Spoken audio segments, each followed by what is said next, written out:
कहानी आचार्य चाणक्य और शिष्य का धैर्य। प्राचीन भारत में आचार्य चाणक्य एक महान विद्वान, राजनीतिज्ञ और शिक्षक थे। उनके पास दूर दूर से विद्यार्थी ज्ञान प्राप्त करने आते थे। आचार्य चाणक्य केवल शास्त्रों का ज्ञान ही नहीं देते थे, बल्कि जीवन की सच्ची शिक्षा भी अपने शिष्यों को सिखाते थे। एक दिन एक नया शिष्य उनके आश्रम में आया।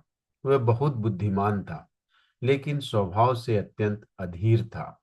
वह हर काम का परिणाम तुरंत चाहता था। यदि उसे किसी प्रश्न का उत्तर देर से मिलता तो वह परेशान हो जाता। आचार्य चाणक्य ने यह बात समझ ली।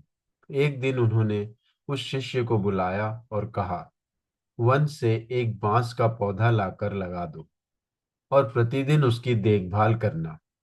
शिष्य ने वैसा ही किया। कई दिन बीत गए, लेकिन बांस का पौधा जरा भी नहीं बड़ा हुआ। शिष्य निराश होने लगा। कुछ समय बाद वह आचार्य चाणक्य के पास गया और बोला, गुरुदेव, मैं रोज देखभाल कर रहा हूँ, फिर भी पौधा नहीं बढ़ रहा है। आचार्य चाणक्य मुस्कुराए और बोले, धैर्य रखो, प्रकृति अपना समय लेती है। कुछ महीनों बाद अचानक बांस का पौधा तेजी से बढ़ने लगा। तब आचार्य चाणक्य ने शिष्य से कहा, तुम्हें क्या लगता है, ये पौधा अचानक बड़ा हुआ? शिष्य ने उत्तर दिया, नहीं गुरुदेव, इसकी जड़ें पहले मजबूत हुई होंगी। आचार्य चाणक्य ने कहा, यही जीवन का सत्य है।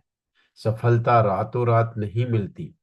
धैर्य, परिश्रम और निरंतर प्रयास से ही मजबूत आधार बनता है। शिष्य को अपनी गलती समझ आ गई और वह जीवन भर धैर्य का महत्व नहीं भूला।